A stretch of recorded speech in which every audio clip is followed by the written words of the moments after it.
Olá pessoal, sejam todos bem-vindos mais uma vez ao canal Biofit.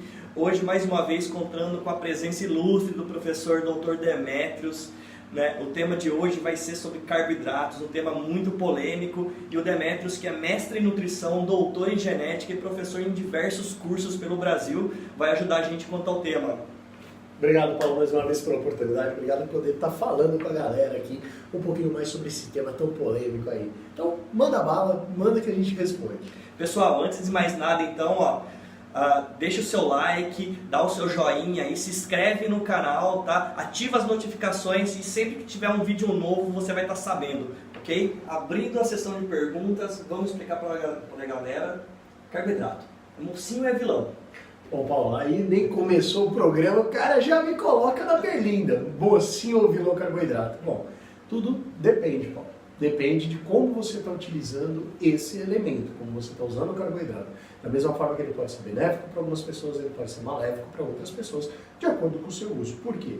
Porque o carboidrato, você tem que entender, quando a gente consome algum tipo de nutriente, ele vai estimular uma cascata hormonal. E entre esses, o principal hormônio envolvido é a insulina, que por um lado é um hormônio que a gente já sabe, ela é um hormônio anabólico, mas por outro lado é um hormônio lipogênico, porque faz sentido para o seu corpo. Já que eu estou comendo, vou armazenar na forma de gordura. Então, essa é uma questão, e uma questão que as pessoas talvez não entendam. O carboidrato, se ele tiver exagero, ele vai virar gordura. Então, como proteína, exagero, vai virar gordura e o próprio lipídio. Então, tudo tem que ser dosado. Tá, então tudo bem. Então, me ajuda a entender.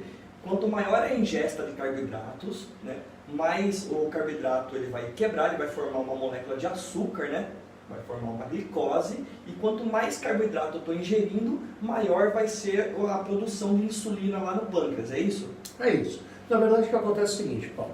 O carboidrato, como você mesmo disse, eles são moléculas que são maiores, são mais complexas, vão se transformar em monossacarídeos. Um desses monossacarídeos é a glicose, o outro é a frutose, o outro é a lactose. Vamos falar da glicose.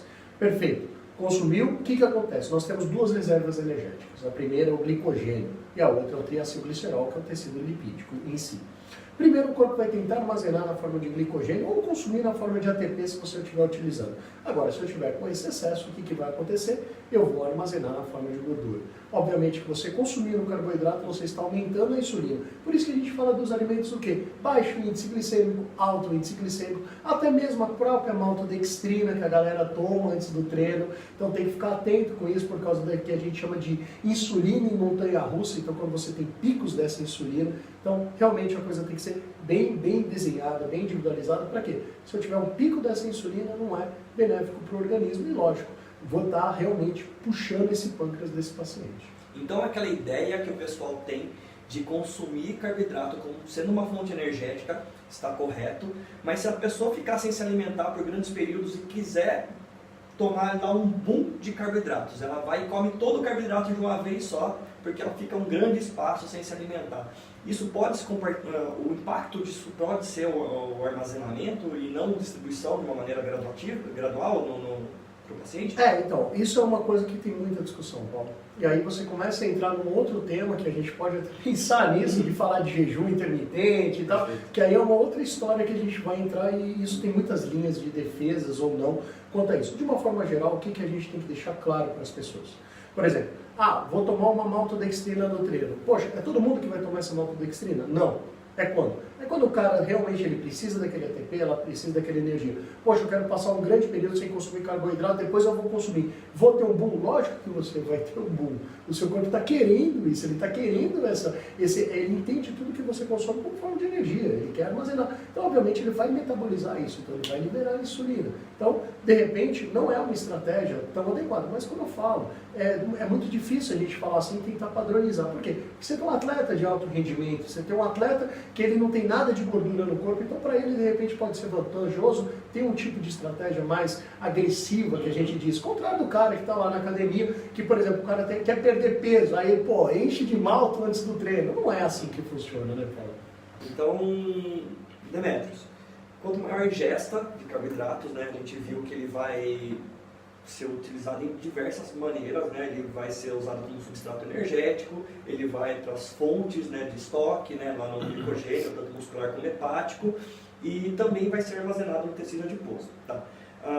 O consumo crônico, esse armazenamento que antigamente todo mundo falava que o tecido adiposo é uma reserva energética. Qual é a sua visão clínica hoje sobre esse conceito de armazenar gordura e ter apenas uma reserva energética? Bom, primeiro que é o seguinte, tem que entender uma coisa, essa história que o tecido adiposo é só uma reserva energética é uma grande mentira, né? Então a gente sabe hoje em dia que ele é um grande órgão endócrino, produzindo uma série de substâncias. Só para reiterar aqui que você falou a parte do glicogênio, é importante lembrar que o glicogênio é uma reserva limitada de energia, que ele é um tipo de carboidrato, na verdade, né? Então ele absorve água e é por osmose ali que ele, quando tem um equilíbrio osmótico, ele para, ele limita, por isso que é limitado. E senão a gente seria um grande boneco Michelin, por aí para cima e para baixo, né? Mas o que acontece? Aí a gente armazena na forma de lipídio que não absorve água. Por isso que o lipídio é tão importante, né? Para o nosso organismo, porque ela não mistura, água e óleo não se misturam, né? E aí é o seguinte, bom, produz um monte de coisa, é um órgão endócrino, e isso vai acarretar em quê? Nas doenças.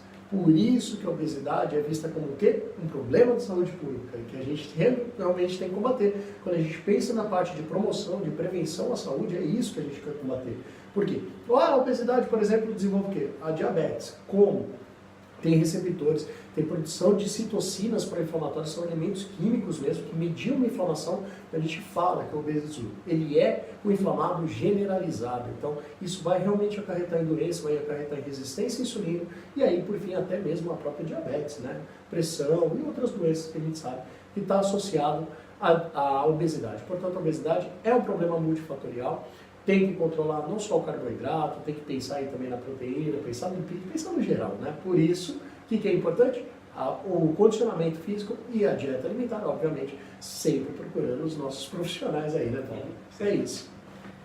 Então, doutor, é o seguinte, muita gente acaba falando que alguns profissionais são extremistas, que a gente trabalha a favor da indústria da beleza, que a gente prega o culto ao corpo, quando na realidade não é bem isso, né? A gente viu aqui que as pessoas se comportam de maneira diferente porque elas são geneticamente diferentes e o que a gente consegue por muitas vezes é ter uma adequação em virtude de um cardápio organizado, de um treino organizado. E mais do que isso, né? As pessoas falam dessa tal indústria que quem trabalha geralmente, né? Quem trabalha beleza, né? Tem gente que trabalha com academia, com pessoas. Então não é bem isso, né? Clinicamente falando, o que a gente pode observar é que essa obesidade, esse acúmulo, esse comer de uma maneira errada, ela pode impactar diretamente em problemas de saúde, né? Bom, Paulo, é simples. A Organização Mundial da Saúde, ela tenta combater a obesidade e os programas, as ações de unidade básica de saúde, onde eu sempre estou, né? Você sabe muito bem aí o meu vínculo com a parte médica. Então a gente sempre está vendo isso. Dia após dia você vê que a obesidade mata. Assim como o cigarro mata e assim como outras doenças também matam. O que aconteceu com o cigarro? Entrou em conscientização, proibiu e tal, não sei o que lá. Hoje a gente está buscando isso com a troca, por exemplo, dos alimentos industrializados. Então hoje você vê que você fala para qualquer um, gordura trans, poxa, todo mundo sabe. Então realmente a obesidade é uma doença, eu acho que não dá para a gente ser extremo com tudo, né? Tudo tem que ter o bom senso, nada a gente pode ser 100% certo ou 100% errado. Você vê aí tudo que acontece nesse país, né, Paulo? Então não vamos entrar nesse mérito. Então o que acontece? Lógico que vai ter gente que vai estar na academia porque ela quer aquele corpo 0% de gordura, é o cara que é alto rendimento, é o cara que treina mesmo, e ele vive em função disso, ok? Como também vai ter aquele cara que era sedentário, que ele quer ter uma vida mais saudável. Então nossa busca é para todo mundo. Não importa o objetivo que a pessoa queira, que aí é cada um querendo o seu objetivo. A disputa é com você, mas o mais importante, entender que o cara está lá na academia é saúde, é vida e é melhor qualidade de vida.